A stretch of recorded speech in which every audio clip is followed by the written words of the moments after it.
और अब असली परीक्षा हमारी अब होगी, क्योंकि जब हमें चढ़ाई चढ़नी पड़ेगी। नीचे आते टाइम तो बिल्कुल ऐसे आ गए हम, सीधे सीधे बिना किसी परेशानी के। पर आज का दिन बहुत अच्छा रहा। तो आओ अब चलते हैं घर की तरफ।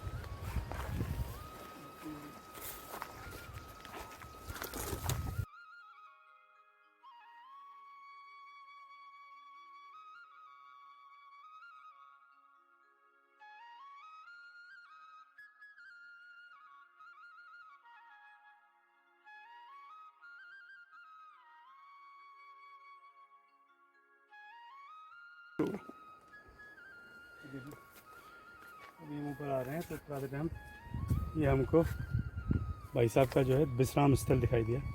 दिन में जब भी आते हैं वो यहाँ पे तो अकेले अपनी खाद वगैरह उन्होंने वहाँ रखी हुई है, अपने साथ वो अपना कुत्ता ले आते हैं और उसके बाद दिन भर जब रखवाली करनी होती है तो वो या पानी देना होता है तो उस टाइम वो यहाँ पे आ जाते हैं। और ये जो जगह हमें आपको पीछे दिखाई दे रही है, यहाँ पे एक पहले पेड़ हुआ करता था, बहुत ही विशालकाय पेड़ जिसे कहते हैं, तो उसको बोलते हैं काकड़ का पेड़। और काकड़ का पेड़ एक्चुअल में क्या कहते हैं उसको मैं नीचे डिस्क्रिप्शन में दूंगा मैं आपको। बट वो इतना बड़ा पेड़ था कि जो भी लोग नीचे से आते थे, चाहे वो नदी से आ रहे हों चाहे वो खेती करके आ रहे हों, उनके लिए विश्राम स्थल होता था वो। इतना चौड़ा पेड़, बड़ा पेड़ था, पूरा जितना घेरा है ना ये पूरा घेरा पेड़ का था। बच्चे भी बैठ जाते थे पेड़ पे।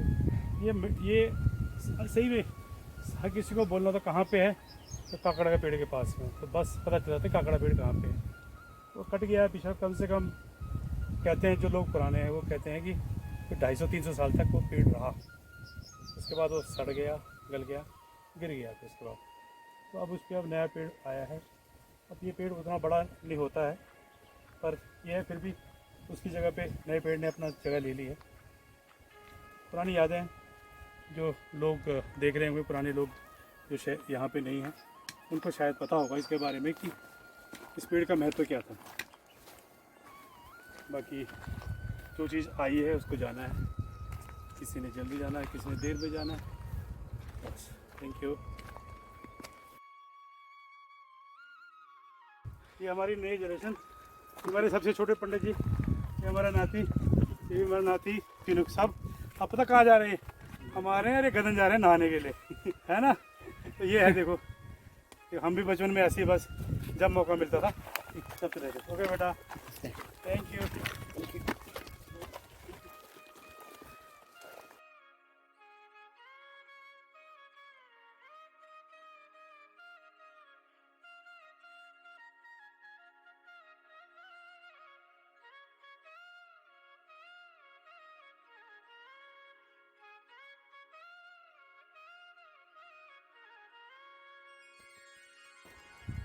और बचपन की बात को अगर हम कहें तो भाई साहब भी हैं साथ में हमारे। जब हम छोटे थे, मतलब मैं तो 6 के बाद चला गया था। भाई साहब तो हमसे बड़े थे, कम से कम 10-12 साल। तो उस टाइम जब होता था, हम जब नदी में आते थे तो स्कूल से आने के बाद बैग फेंक और जितने भी स्टूडेंट्स थे बड़े थे, हम सब नदी में मिलते थे। उस टाइम ऐसा होता था कि बस 2-3 घंटे हमारे नदी में गुजरते थे नहाने में, कभी कुछ ना कुछ खेल चलता रहता था। फिर हमारी जो होली होती थी वो तो नदी में होती थी उस टाइम। सारा गांव, जैसे होली से पहले हम 10-15 दिन पूरे गांव में होली खेलते थे। फिर सारे लोग जो है उस टाइम कोई चावल देता था, कोई दाल देता था, कोई पैसे देता था। फिर होली वाले दिन क्या करते थे हम कि भाई पैसे से तो सबके लिए मिठाई उठाई ले आते थे, और दाल और चावल लेके पंचायती पतीले लेकर के, बर्तन लेके यहाँ नीचे नदी में आते थे। फिर नदी में चूल्हे लगाना, खाना वाना बनाना। फिर बड़े लोग थे जो बड़े सीनियर थे हमारे साथ, जैसे तो मच्छियाँ वगैरह मारते थे, फिर मच्छियाँ भी बनती थी खूब, और पूरा पिकनिक होता था। सब अपने घर से थालियाँ लाते थे, बड़ा मज़ा होता था उस टाइम। अब तो ये सब चीज़ें भूल गए बच्चे ये काम करना। तो उस टाइम जो एक यूनिटी थी सब में, वो उसका कोई मुकाबला नहीं है। पर समय के साथ सब चीज़ें बदल जाती हैं। वो समय नहीं रहा तो ये भी नहीं रहेगा, हो सकता है इससे आगे कुछ और अच्छा हो। क्यों जी भाई साहब, है ना। तो हम तो यही सोच सकते हैं कि आगे जो भी होगा अब इससे बेटर होगा। बाकी ये है कि यादें तो अपने साथ हमेशा बनी रहती है। बस चलो अब चलते हैं गांव की तरफ, थक गया आज तो बहुत। कहा था मैंने नीचे जाने में जितना आसानी है ना, ऊपर इसलिए कहते हैं नीचे उतरना जितना आसान है आदमी का गिरना, ऊंचाई पर चढ़ना उतना ही मुश्किल है। ऊंचाई को संभालना भी उतना ही मुश्किल है। जब आदमी इंसान ऊंचाई पर पहुंच जाता है तो उसको ऊंचाई पे अपने आप को मेंटेन करना बहुत मुश्किल है। इसलिए हर कदम पे इन पहाड़ों से हमें जो ये शिक्षा मिलती है, जितना हम नीचे जल्दी उतर जाते हैं, ऊपर चढ़ने में उतनी कठिनाई होती है। यही जीवन का मूल उद्देश्य है। चलो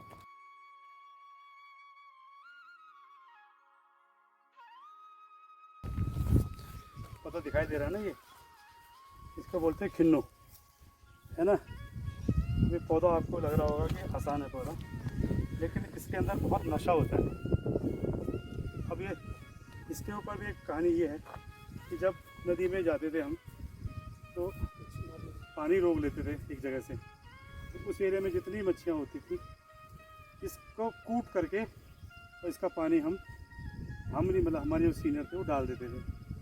थोड़ी देर बाद इसका नशा जब होता था तो मच्छियाँ स्वाभाविक रूप से अपने आप ऊपर आ जाती थी, नशे में होती थी। और फिर उसके बाद जो तैराक होता था वो कूदता था उसमें और वो सब मछलियाँ पकड़ में आती थी। तो कुछ देर तक वो बेहोश रहती थी पर वो ख़राब नहीं होती थी। तो इससे कोई नुकसान नहीं है वैसे, इससे सिर्फ इसमें नशा है। तो अपने आप में देखो पहाड़ों में कई तरह की जड़ी बूटियाँ भी हैं, है ना। जैसे ये है, ये पूजा में काम आती है। जब भी पंडित जी को देखा होगा आपने तो है जिसको कुंजल बोलते हैं, कुंजल। ये भी जो है पूजा में सबसे पवित्र पुष्प माना गया है। ये इसकी खुशबू बहुत आती है, ये सेंट की खुशबू आती है, ऐसे इसकी खुशबू आती है।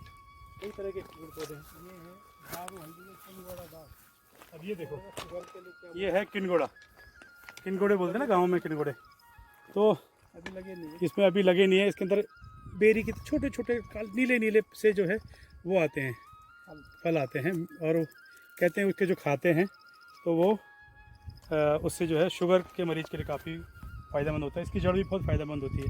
हम लोग ऐसे करते थे पहले, हम जो है बचपन में ऐसे घुमाते थे इसको, तो ये घूमता था, है भाई साहब, ये ऐसे घूमता था। ये कांटे थे जिसके इसके साइड में कांटे होते हैं, ऐसे घूमता था ये बचपन में खेलते थे इससे। तो ये भी अपने आप में बहुत बढ़िया हुआ है। शुगर के पेशेंट के लिए तो इसका जड़ जो है इतनी यूज़फुल है कि मत पूछो। बाबा रामदेव भी कहीं ना कहीं इसका प्रयोग करते हैं, मेरे को लगता है। फ्रूट के लिए आए। हाँ, अब जैसे ये है, ये कैक्टस का तरह का है। ये कैक्टस की कई हज़ारों जातियों में एक कैक्टस ये मिलता है, तो उत्तराखंड में बहुत मिलता है। इसके अंदर जो है एक तरह का दूध सा निकलता है। तो कभी किसी को चोट लग जाए, कोई खुजली हो जाए, कहीं पे खून बहना शुरू हो जाता है, सरसों के तेल में मिला करके इसको लगाते थे और एकदम से खून बंद हो जाता था। और रिकवरी बहुत फास्ट है इसमें। इसको यहाँ सिरोई भी बोलते हैं, सिरोई, सिरो बोल दिया है पहाड़ में, सिरो बोलते हैं। लेकिन वैसे कैक्टस की एक जाति है। अच्छा, ऊपर से किसकी एक और बात है कि पहाड़ों में घरों के ऊपर जो इसको जो है गमले में या किसी उसमें लगाते हैं, तो कहते हैं कि मतलब ये शुद्ध माना जाता है कि घरों के ऊपर कोई बुरी चीज़ का साया उधर नहीं आता है। ऐसा हमारे यहाँ उत्तराखंड में इसकी मान्यता है। तो हर चीज़ के ये है, ये नीमखंड के कटीला है। हाँ, ना जैसे वो जैसे कई कान छदन हो ना, हाँ कान छद चाहिए वाला ना, ये नहीं, ये नहीं। हाँ, और इसके ये देखो पहले जो ज़माने में जो है बेटा, पहले ज़माने में कहाँ हाँ, ये देखा ना, ये पहले जो है जब किसी के कान वगैरह छेदने होते थे तो पंडित जी वगैरह या जो भी जानकार आदमी था इसको ले जाता था, इससे कान छेदाई होती थी। देखो बहुत ही यूज़फुल चीज़ है। तो प्रकृति ने अपने हिसाब से आपको हर चीज़ दे रखी है, आप उसका उपयोग किस तरह से करते हैं ये आप पे निर्भर करता है। आइए आगे चलते हैं ज़रा, ठीक है ना। और भी कई हैं, ये जैसे ये है, इससे जो है आपके घर के आंगन वगैरह साफ करने के लिए झाड़ू बन जाते हैं, है ना, झाड़ू बनते हैं। इसको तूंगा बोलते हैं, तूंगा, है ना। और हाँ, ये देखो, एक ये बेल जा रही है ना, ये गिंदड़ा बोलते हैं, गिंदड़ा मतलब एक तरह से वो होती थी, क्या नाम जानते हो, तेड़ू होता है, तेड़ू, तेड़ू को क्या बोलते हैं, जो ज़मीन में होता है, जो कुछ छोड़ दो, तो इसकी जो जड़ एकदम ज़मीन में जाती है, इतना फल ये ज़मीन के अंदर होता है इसका, जिमीकंद के टाइप का होता है ये, खाते इसमें इसके पूजा में भी काम आता है। हाँ, जब वो देवी की पूजा करते ना, तो 9 बलियों में एक ही होता है। और इसका जो फल होता है, उसके अंदर जैसे माना गया है कि इसके अंदर का जो फल है, वो गांव में जब पूजा होती है देवी देवताओं की, तो जो 9 वो 9 बलियाँ मानी जाती है, बलियाँ 9 प्रकार की, उसमें एक बलि इसकी भी मानी जाती है, इसके फल की, मतलब उसका मान्यता ये है कि इसको उसके बराबर माना गया है, इसकी ज़मीन में होता है ये, तो बोलते हैं तेड़ू, तो गिंदू, गिंदड़ी, गिंदड़ी, तो तेड़ू की का ही मतलब वो है एक तरह से, जैसे अभी देखो डिफ्रेंशिएट करना बड़ा मुश्किल है ना, ये है, देखो ये भी वही है, देखो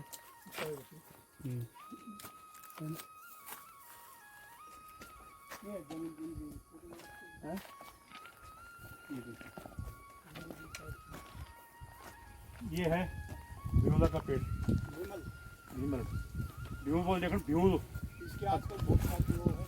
इसका देखो, इससे शैम्पू बनता है, इससे आजकल रामदेव जी बहुत ज़्यादा शैम्पू वगैरह अच्छा असली क्लास का, मतलब जो आपके शैम्पू की जो सबसे बेस्ट क्वालिटी है वो इससे बनती है, ऑर्गेनिक शैम्पू जिसे कह सकते हैं। एक तो इससे शैम्पू बनता था, दूसरा क्या है, इसके जो ये काट के, तने काट के हम क्या करते हैं, टहनियाँ काट करके नदी में खूब गट्ठर बना करके नदी में पत्थरों से दबा देते थे, और जब 2-3 महीने के बाद जब वो उसको निकालते थे तो इसके बाहर की जो छाल होती थी उससे रस्सियाँ वगैरह बनती थी, बहुत मजबूत मजबूत रस्सियाँ, जो आज हर चीज़ में हल बताते थे हम आपके, क्या नाम उसके, उसका मास्क बनता है, क्या नाम, बैल का वगैरह का, वो भी उसी से बनता था, कोई भी तरह, किसी भी तरह की रस्सी जो प्रयोग था वो इसके उससे होता था। तो कितनी एक पेड़ आपको बहुत सारी चीज़ें देता है, आप लेने वाले तो बनो उससे।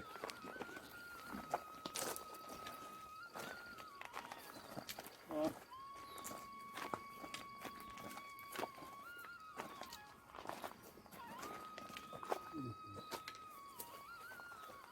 जितनी भी चीज़ें आपको दिखाई दे रही है ये सब जड़ी बूटी वाले ही हैं, औषधि है इनके अंदर, भरपूर औषधि है।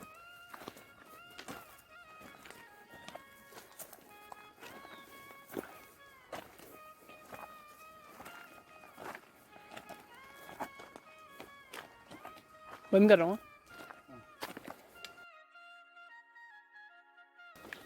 अब थोड़ा सा आराम लिया जाए, क्योंकि अब हम नीचे नदी से काफ़ी ऊपर आ चुके हैं।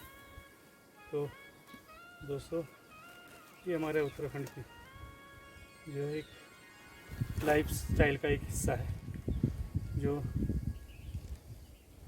यहाँ पे रहने वाले लोग जी रहे हैं, बहुत मेहनती लोग हैं यहाँ। ऐसी बात नहीं, इतनी मेहनत के बाद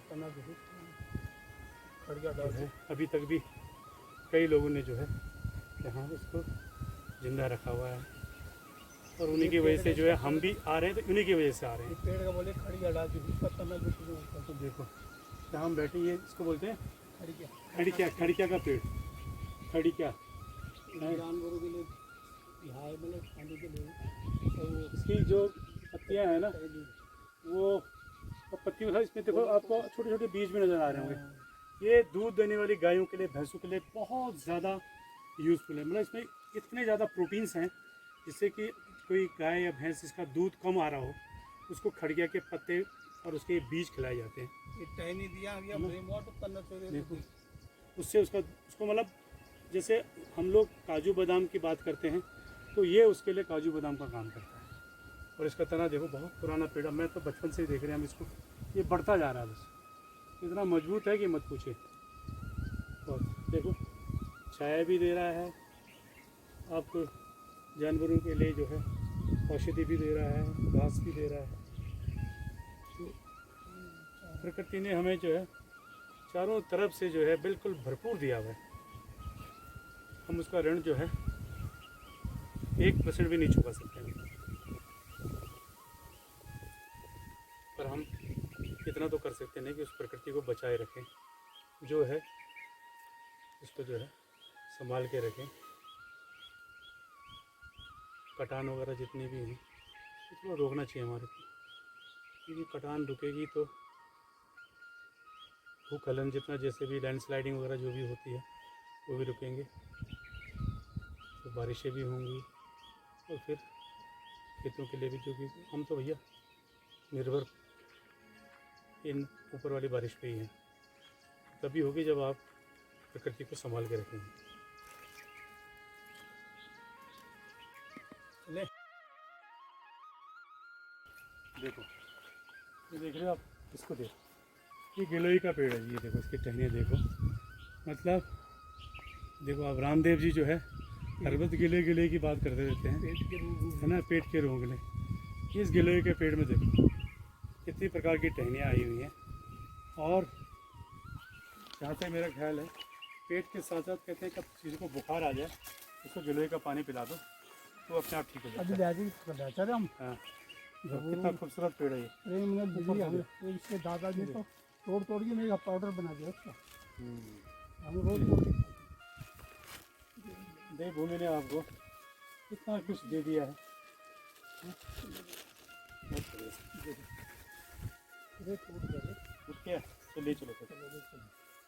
काम आएगा। हाँ हाँ, इसको ऐसे भी लगा देंगे तो लग जाएगा। हाँ, टूट जाता है ऐसे ही।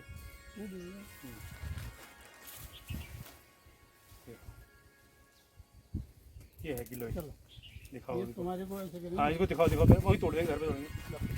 ये देखो ये है गिलोय, ये वो देख रहे हो बिल्कुल जटा उसकी कैसे बनी हुई है। इसका इतना फ़ायदा है कि मत पूछो। बुखार में, पेट दर्द में, किसी को कॉन्स्टिपेशन की प्रॉब्लम हो, किसी को बहुत दिनों से गर्मी हो, सबका इलाज इस गिलोय में है।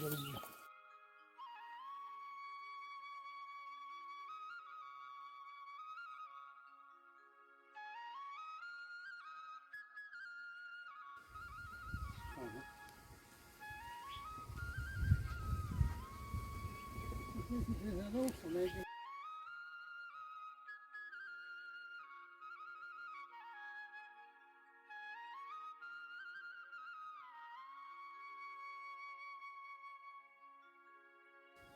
नदी के नहाने के बाद भाई साहब थोड़ा थकान ज़्यादा आ जाती है नहीं? उसका पानी का दूसरा अलग तरह पानी, से है ना, और एक तो नदी में नहाने के बाद थकान, फिर वो नदी के जो घाम, जिसको धूप है बहुत तेज़ होती है पत्थरों की वजह से, और उसके बाद ये चढ़ाई कम से कम 3 किलोमीटर की स्ट्रेट नदी से लेके और ये गांव तक, बिल्कुल आपके शरीर को पूरा तोड़ देती है ये।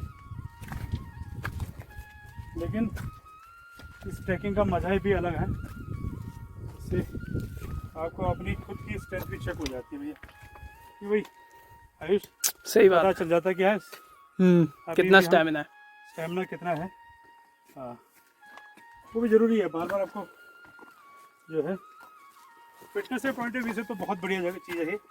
अगर हफ्ते में आप 2 दिन 3 दिन इस तरह की चढ़ाई कर लो तो आपकी जो है शरीर में मजबूती आएगी, टांगे आपकी बहुत मजबूत हो जाएंगी और हार्ट आपका बहुत स्ट्रॉन्ग हो जाएगा। जब आप चढ़ाई करते हैं ना तो कहते हैं आप नीचे जाते हैं तो आपकी जो है लेग्स स्ट्रॉन्ग होती है, जब आप नीचे डाउन की तरफ जाते हैं, और जब ऊपर की तरफ आते हैं आपके हार्ट पे लोड पड़ता है, आपका हार्ट स्ट्रॉन्ग होता है। ये सब चीज़ें बहुत ज़रूरी हैं।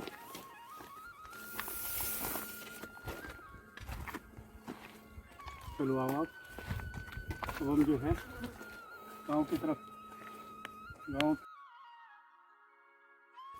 ये है बिच्छू घास, इसको बोलते हैं कंडली, ठीक है ना। ये देखो सिसौन भी बोलते हैं इसको, वैसे यहाँ बिच्छू, यहाँ हमारे यहाँ पहाड़ में बोलते हैं इसको कंडली, और वैसे कुछ हिंदी में बोलते हैं इसको बिच्छू घास। ये मतलब इतनी कटीली होती है इसका जो, ये जो इसके जो कांटे आपको दिख रहे होंगे वाइट वाइट, किसी के लग जाए ना ऐसे हाथ में तो घंटे भर तक तो उस आदमी को बिल्कुल जो है शांति नहीं मिलती हो। बस इसकी सब्ज़ी भी बनती है, कहते हैं बहुत बढ़िया होती है ये सब्ज़ी, पेट के लिए आयरन भरपूर होता है इसमें। आजकल तो लोग इसको बिजनेस के रूप में इसकी चाय पत्ती बनाने लगे हैं। इसकी चाय कहते हैं अभी 1000 रुपये किलो इसकी चाय बिकती है, और ज़्यादातर इसकी बनी हुई चाय जो है वो बाहर विदेशों में जा रही है। तो इसका बहुत यूज़ है, ये भी बहुत ज़्यादा आयुर्वेदिक मतलब औषधि है ये एक तरह से। मैं देखो आपको कितनी सारी चीज़ें मिली हुई है, उसका प्रयोग करना आपको आना चाहिए। तो उसको आप कहीं पे भी जो है अपना यूट्यूब पे या गूगल पे सर्च कर सकते हैं बिच्छू घास, या तो आपको पता चल जाएगा कि इसकी क्या वैल्यू है। क्लोजअप ले लीजिए इसका।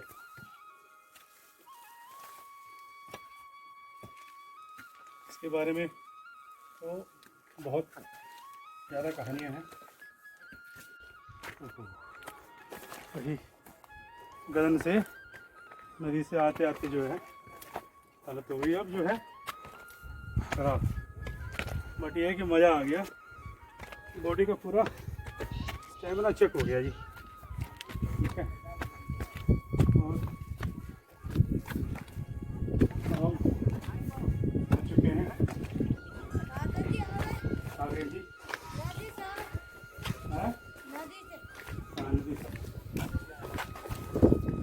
पहुंच गए हम अपने घर में। तो आप सब बताइएगा कि आपको मेरा ये नदी का जो यात्रा है कैसी रही, और आशा करता हूँ कि आपको पसंद आया होगा सब कुछ। तो लाइक कीजिए, सब्सक्राइब कीजिए और शेयर कीजिए। सबको सत्येंद्र नेगी का देवभूमि से नमस्कार। जय उत्तराखंड, जय भारत, जय देवभूमि।